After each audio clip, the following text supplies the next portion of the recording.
Hello friends, मैं आपके अपने चैनल राउंड टू एजुकेशन में आपका स्वागत करता हूं। आज मैं वाइंडिंग में क्या फॉल्ट होते हैं, वह कैसे बनता है और हम उसे कैसे दूर कर सकते हैं, आज हम इसी के विषय में जानेंगे। चलिए वीडियो को स्टार्ट करते हैं। Winding faults and their remedy. Package shape disturb. Package का आकार कैसे खराब होता है। Type of cone rejection. Cone rejection के प्रकार। कट्स कोन, डैमेज कोन, जाली cone, jam cone, out yarn cone, extra yarn cone, talent के बिना cone, multi talent cone, bunch cone. Winding faults. Bunch winding, wrinkles, scramble, stitch, end missing, ribbon winding, step winding, pattern winding, saddle back package, swelled package. Bunch winding. The internal compression increase as the winding diameter increase due to the increase in the contact pressure of the package on the drum or to the increased density of the yarn. Thus, the internal yarn layer bulky. Two of core with coarse yarn and two fly yarn. इसमें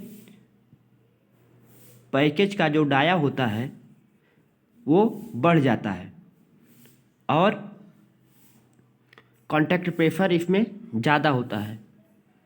ज़्यादा होने के कारण इसका package थोड़ा बड़ा बन जाता है और यह ज़्यादातर बल्की यार्नों में एंड कोर्स यार्नों में तथा टू प्लाई यार्नों में बनता है।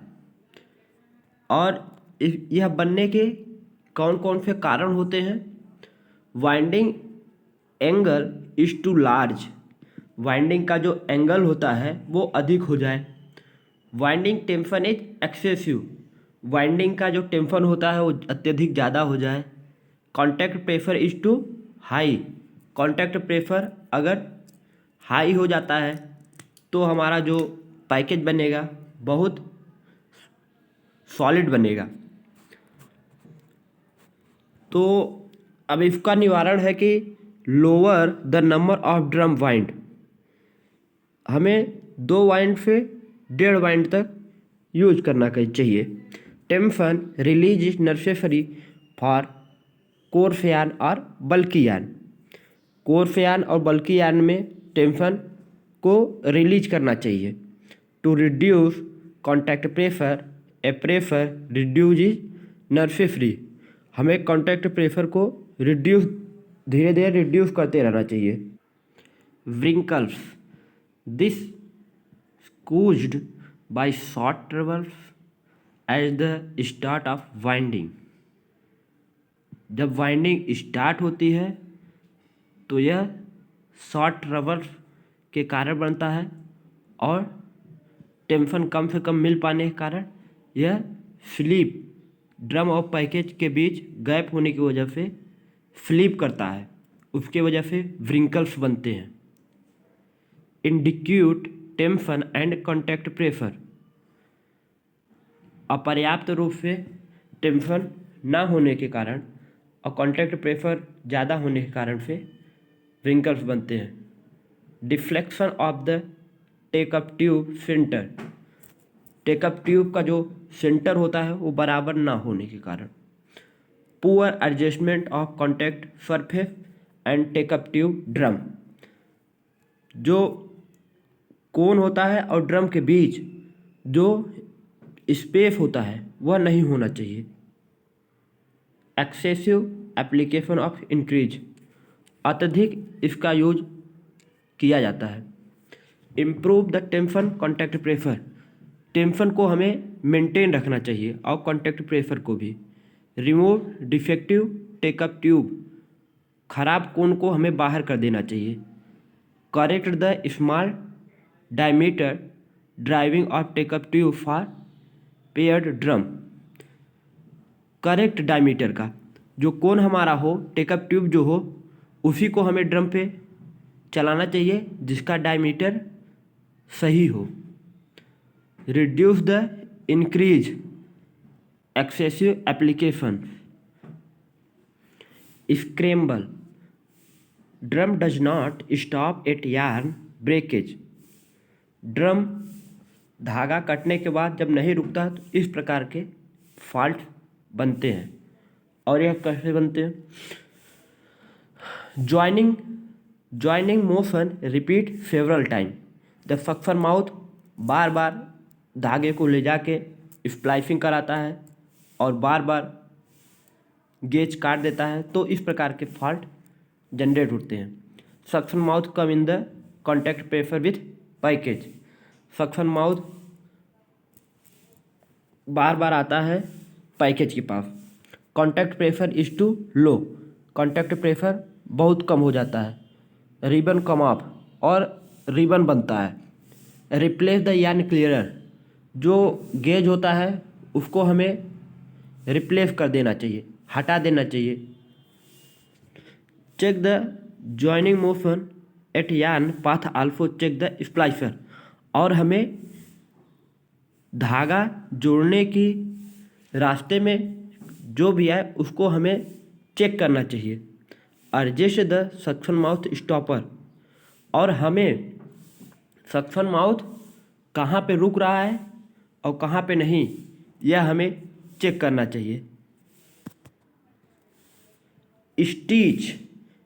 स्टीच कैसे फॉर्म होती है? The yarn is drop off the edge of package. Package के अंदर धागे का एक किनारा उसके अंदर आ जाता है जिससे स्टीच फॉर्म होती है। Indicate tension of variation of tension, यह टेंशन के वेरिएशन से भी बनता है। Flow near the drum nose, drum का जो चलने का फ्लो होता है वह न सही होने के कारण। Improper rotation of cradle bearing, और जो एडाप्टर में बियरिंग लगी होती हैं वो ना सही हो या जाम हो। लूज क्रेडल वाइब्रेट कर रहा हो। Improper position of drum to cone holder, और ड्रम और कोन होल्डर जो कोन को पकड़ के रखता है उसके पोजीशन ना सही हो। बाय रिबन बाइंडिंग, और रिबन बाइंडिंग बन रही हो। बाय फ्लाउजिंग, मतलब एक साथ कई धागे निकल रहे हों। बाय लो ह्यूमिडिटी, जिसमें ह्यूमिडिटी कम हो, इस कारण से यह फॉल्ट बनते हैं। डिक्रीज द टेंशन वेरिएशन, और टेंशन कम से कम मिल रही हो। Set the tension properly 8 to 12% of single yarn strength. Single yarn strength का हमें 8 से 12% तक टेंशन देना चाहिए। Correct the flow of the drum, drum का फ्लो हमें सही करना चाहिए। Replace the cradle bearing, cradle bearing को हमें चेंज कर देना चाहिए। करेक्ट द लूज क्रैडल, हमें जो क्रैडल वाइब्रेट कर रही है उसको सही करना चाहिए। एडजस्ट द क्रैडल, और क्रैडल को फिट करना चाहिए। रिमूव द कॉर्फ ऑफ द फ्लाउजिंग, जो एक साथ कई धागे निकल रहे हैं उसको हमें सही करना चाहिए।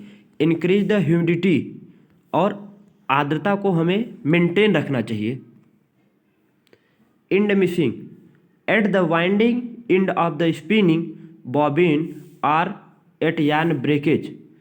जब वाइंडिंग की बॉबिन में यार्न में ब्रेकेज होता है, yarn is wound on the either end of the take-up tube or wound into the package layer, और yarn को हम पैकेज लेयर या टेकअप ट्यूब पे वाउंड कर देते हैं। Liable to occur with coarse yarn, यह ज़्यादातर कोर्फ यार्नों में होता है, टू फ्लाई यार्नों में होता है। ड्यू टू स्टैटिक इलेक्ट्रिसिटी, इसमें स्टैटिक चार्ज ज़्यादा हो जाने से होता है। improper gap between the drum cover and the package। Drum और पैकेज के बीच गैप ज़्यादा हो जाने से होता है एक्सेसिव स्लाउजिंग।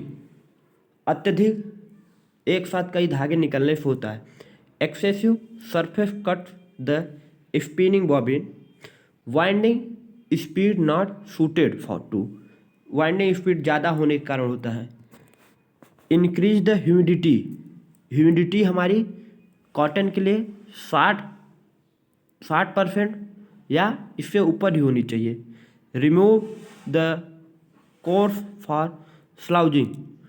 जो एक साथ कई धागे निकल रहे हैं इस कारण को हमें रिमूव कर देना चाहिए। Improve the spinning process. हमें स्पिनिंग प्रोसेस को इम्प्रूव करना चाहिए, बढ़ाना चाहिए। Ribbon winding. रिबन वाइंडिंग या पैटर्निंग वाइंडिंग दोनों एक ही है।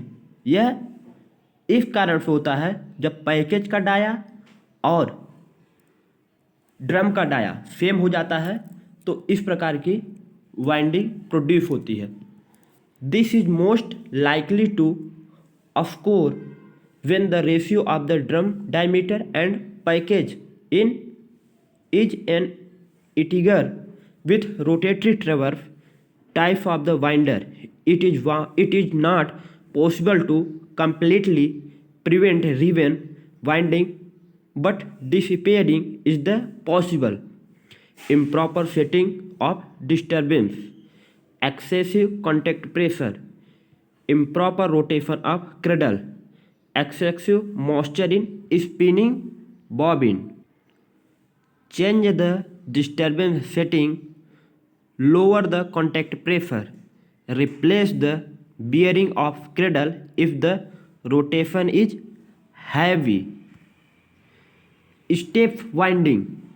स्टेप वाइंडिंग में क्या होता है कि ड्रम में जो ट्रवर्स लगा होता है वह उसमें धागा फंस जाने के कारण इस प्रकार के स्टेप वाइंडिंग प्रोड्यूस होती है। Flow of drum. ड्रम का जो फ्लो है वो सही ना होने के कारण। Flow on drum cover, low tension, disengaged yarn from the yarn path after machine cleaning. Check the flow and repair by fading. Increase the tension. Be careful not to blow the yarn when checking with air. हमें देखना चाहिए कि लो tension ना हो और हमारा जो धागे का फ्लो है, जिस प्रकार का ट्रेवल्स हो रहा है, वह कहीं पे फंसे ना। अगर धागा नहीं फंसेगा तो इस प्रकार का फॉल्ट नहीं जनरेट होगा। Low cone winding. The drum does not rise after the thread is cut.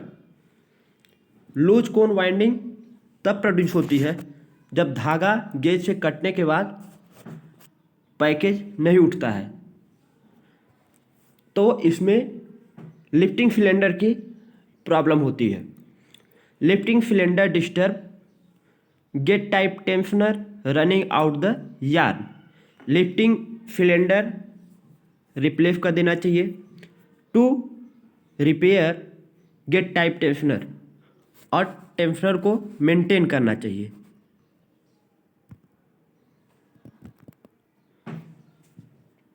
Thanks for watching to my channel round to education. धन्यवाद।